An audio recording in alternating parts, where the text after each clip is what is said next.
பெண் ஏன் அடிமையானாள்? எழுதியவர் தந்தை பெரியார்.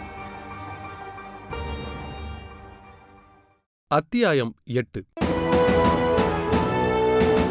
சொத்துரிமை. இந்திய நாட்டில் பெரும்பாலும் உலகத்தின் வேறு எங்கும் இல்லாததும் மனிதத்தன்மைக்கும் நியாயத்திற்கும் பகுத்தறிவிற்கும் ஒவ்வாததுமான கொடுமைகள் பல இருந்து வந்தாலும் அவற்றுள் அவசரமாய் தீர்க்கப்பட வேண்டியதும் இந்தியர்கள் காட்டுமிராண்டிகள் அல்ல எனவும் மனிதத்தன்மையும் நாகரிகமும் உடையதான சமூகம் எனவும் உலகத்தாரால் மதிக்கப்பட வேண்டுமானால் மற்றும் உலகிலுள்ள பெரும்பான்மையான நாட்டார்களைப் போலவே அந்நிய நாட்டினர்களின் உதவியின்றி தங்கள் நாட்டை தாங்களே பாதுகாத்துக் கொள்ளவும் ஆட்சி நிர்வாகம் செய்யவும் தகுதியுடையவர்கள் என்று சொல்லிக் கொள்ளவும் வேண்டுமானால் முக்கியமாகவும் அவசரமாகவும் ஒழிக்கப்பட வேண்டியதாகவும் இருக்கும் கொடுமைகள் 2 உண்டு.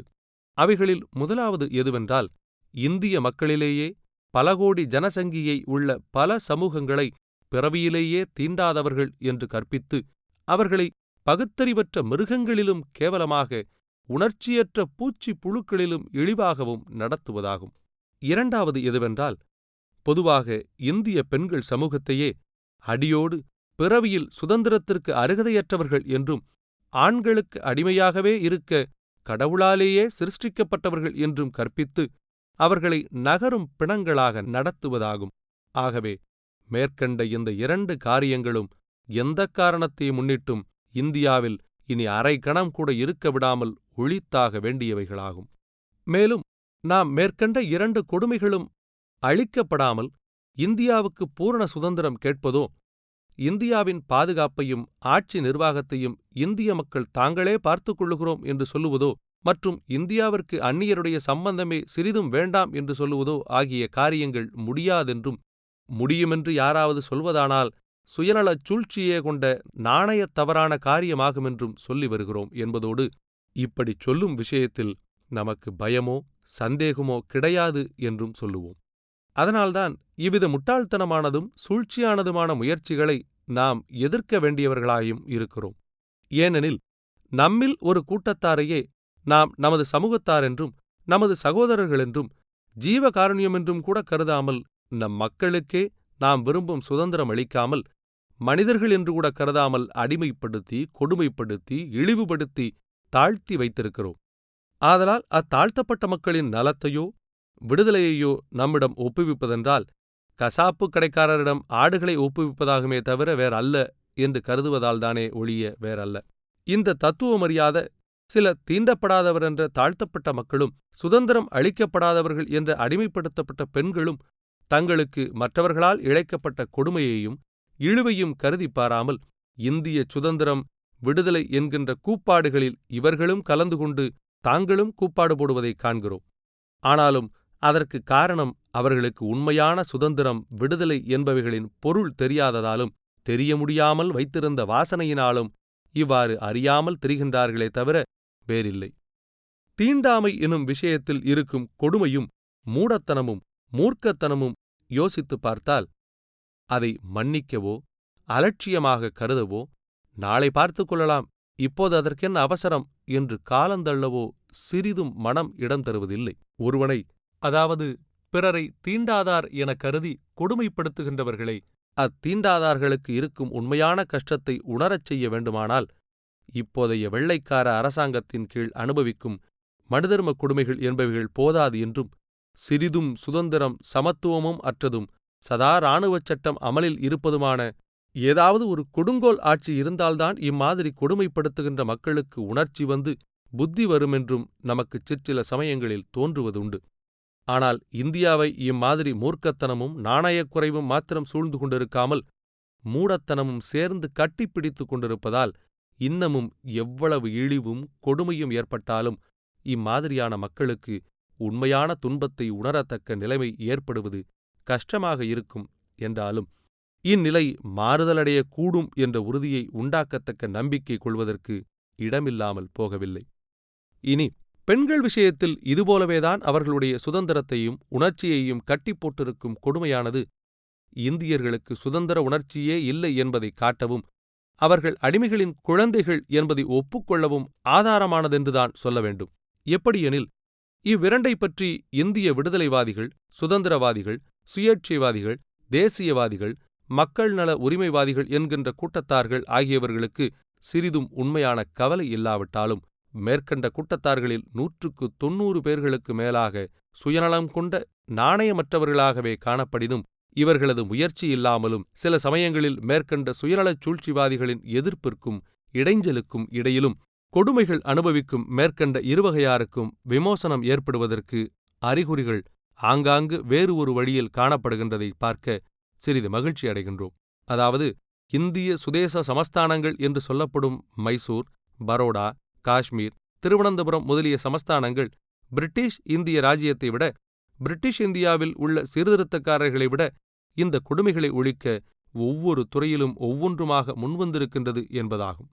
காஷ்மீர் சமஸ்தானத்தில் எந்த விஷயத்திலும் தீண்டாமையை பாவிக்கக் கூடாதென்றும், தீண்டப்படாதார் என்னும் வகுப்பாருக்கு மற்றவர்களைப் போல் சகல உரிமைகளும் அளிக்கப்பட்டிருப்பதோடு, கல்வி விஷயத்தில் அவர்களுக்கு சாப்பாடு போட்டும் இலவசமாய் கற்றுக் கொடுக்க வேண்டும் என்றும் தீர்மானமாயிருக்கும் விஷயம் முன்பே தெரிவித்திருக்கிறோம்.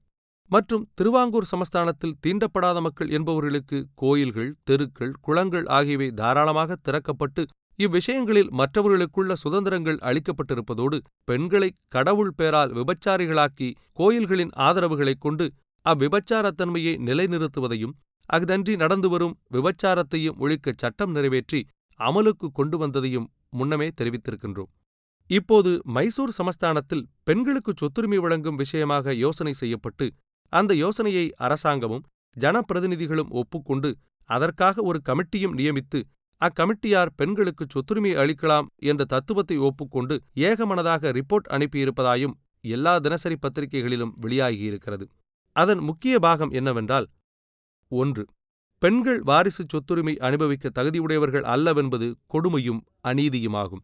2. பெண்கள் சீதனம், நன்கொடை முதலிய சொத்துக்களை அடைந்து அவைகளை வைத்து நிர்வகித்து வர தக்கவர்கள் என்ற உரிமையும் வளமையும் இருக்கும்போது வாரிசான சொத்தை அடைய ஏன் தகுதியுடையவர்களாக மாட்டார்கள்? 3. பெண்களுக்கு வாரிசு சொத்துரிமை இல்லை என்பது பெண்கள் முன்னேற்றத்திற்கு தடையாயிருப்பதோடு பொதுவாக இந்து சமூக முன்னேற்றத்திற்கே கேடாயிருக்கிறது. 4. ஆகவே இவற்றுக்கான சட்டம் செய்ய வேண்டியதும், பெண்கள் என்கின்ற காரணத்திற்காக இவர்களுக்கு எவ்வித சிவில் உரிமையும் தடுப்பது கூடாதென்று திட்டமாய் முடிவு செய்துவிட வேண்டியதுமான காலம் வந்துவிட்டது. 5. எந்தவிதமான சீதனச் சொத்தையும் பெண்கள் தங்கள் இஷ்டப்படி விநியோகித்துக் கொள்ளலாம் என்பவைகளாகும். இவைகள் ஒருபுறம் இருக்க, மற்றொரு விஷயத்திலும் பெண்களுக்குச் சில சுதந்திரங்கள் அளிக்க அக்கமிட்டி சிபாரிசு செய்திருப்பது மிகவும் பாராட்டத்தக்கதாகும். அவை என்னவெனில், புருஷன் மேகவியாதிக்காரனாகவாவது, கொடிய தொத்து வியாதிக்காரனாகவாவது இருந்தாலும், வைப்பாட்டி வைத்திருந்தாலும், தாசி வேசி வீடுகளுக்கு போய்க் கொண்டிருப்பவனாய் இருந்தாலும், மறு விவாகம் செய்து கொண்டிருப்பவனாய் இருந்தாலும், கொடுமையாய் நடத்தினாலும், வேறு மதத்திற்கு போய்விட்டாலும், புருஷனை விட்டு பிரிந்திருக்கவும் புருஷனிடம் ஜீவனாம்சம் பெறவும் உரிமையுண்டு என்பதாகும். அதோடு மேற்படி விஷயங்களை அனுசரித்து ஒரு மசோதாவும் தயாரிக்கப்பட்டிருக்கின்றதாகவும் காணப்படுகின்றது. ஆகவே இந்த சட்டம் அநேகமாக கூடிய சீக்கிரம் மைசூர் சமஸ்தான சட்டசபையில் நிறைவேறி சட்டமாக்கப்படும் என்றே நம்பலாம்.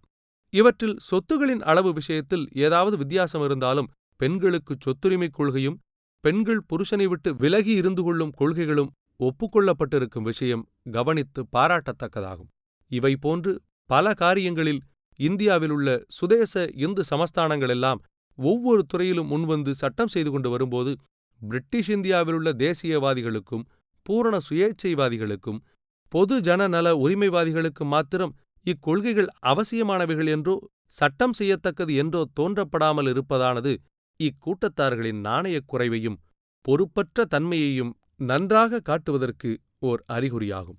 சாரதா சட்டம், குழந்தை மண தடுப்புச் சட்டம் என்கின்ற ஒரு சட்டம் பிரிட்டிஷ் சர்க்கார் தயவினால் பாஸாகியும், இந்திய தேசியவாதிகளாலும் பூரண சுயேட்சைவாதிகள் முயற்சியாலும் அது சரியானபடி அமலுக்கு வர முடியாமல் முட்டுக்கட்டை போடப்பட்டு வருவதும், அச்சட்டம் கூடாதென்று வாதாடி ஒழிப்பதாக தெரியப்படுத்தினவர்களை இராஜாங்க சபைக்கும் மாகாண சபைக்கும் நமது பிரதிநிதிகளாக அனுப்பியதும் நம்மவர்களுக்கு மிக மிக மானக்கேடான காரியமாகும். நமது தேசியவாதிகள் என்னும் அரசியல்வாதிகள் இம்மாதிரியான காரியங்களை சிறிதும் கவனியாமல் இருப்பதோடு, நாம் ஏதாவது இவற்றுக்காக பிரச்சாரம் செய்தால் இது தேசியத்திற்கு விரோதம், சுயராஜ்யம் கிடைத்துவிட்டால் பிறகு சட்டம் செய்து கொள்ளலாம் என்று சொல்லுவதும், வேறு யாராவது இவைகளுக்காக சட்டம் செய்ய சட்டசபைக்கு மசோதாக்கள் கொண்டு போனால் சீர்திருத்தங்கள் சட்டம் மூலம் செய்துவிட முடியாது, பிரச்சாரத்தின் மூலம்தான் செய்ய வேண்டும் என்று சொல்வதுமான தந்திரங்களால் மக்களை ஏமாற்றி காலம் தள்ளிக் கொண்டு வருகிறார்கள். ஆகவே இந்த நிலைமையில் முதலில் நமது கடமை என்னவென்பதை யோசித்துப் பார்த்தால், இம்மாதிரியான காரியங்களுக்கு ஆண்கள்தான் முயற்சிக்க வேண்டியவர்கள் என்கின்ற உரிமை முதலில் நீக்கப்பட வேண்டும். நம் பெண்மணிகள் இக்காரியங்களில் வரிந்து கட்டிக்கொண்டு இறங்க வேண்டும். பெண்கள் கிளர்ச்சி முதலாவதாக ஆண்களைப் போன்ற சொத்துரிமை பெறுவதற்கே செய்ய வேண்டும். பெண்களுக்கு சொத்துரிமை இருந்துவிட்டால் அவர்களுக்கு இருக்கும் எல்லாவிதமான அசௌகரியங்களும் ஒழிந்து போகும். கேவலம் தாசிகளுக்கு சொத்துரிமை இருப்பதால் அவர்கள் தங்கள் குடும்பங்களில், தங்கள் சமுதாயத்தில் எவ்வளவு சுதந்திரமுடையவர்களாக இருக்கிறார்கள் என்று பார்த்தால், குடும்ப ஸ்திரீகளுக்கு சொத்துரிமை இருந்தால் எவ்வளவு மேன்மையாய் வாழ்க்கை நடத்துவார்கள் என்பது விளங்கும். அன்றியும் பெண்களுக்கு சொத்துரிமை வழங்கப்படாததற்கு காரணம் இதுவரை யாரும் சொன்னதே கிடையாது. பெண்களுக்கு படிப்பு, தொழில் ஆகிய இரண்டும் பெற்றோர்களால் கற்பிக்கப்பட்டு விட்டால் சொத்து சம்பாதிக்கும் சக்தி வந்துவிடும். பின்னர் தங்கள் கணவன்மார்களை தாங்களே தெரிந்தெடுக்கவும் அல்லது பெற்றோர்களால் தெரிந்தெடுக்கப்பட்டாலும் கணவனோடு சுதந்திரமாய் வாழ்க்கை நடத்தவும் கூடிய தன்மை உண்டாகிவிடும். பெண் அடிமை என்பதற்கு உள்ள காரணங்கள் பலவற்றில் சொத்துரிமை இல்லாதது என்பதே மிகவும் முக்கியமான காரணம் என்பது நமது அபிப்பிராயம். ஆதலால் பெண்கள் தாராளமாகவும் துணிவுடனும் முன்வந்து சொத்துரிமை கிளர்ச்சி செய்ய வேண்டியது மிகவும் அவசியமும் அவசரமுமான காரியமாகும்.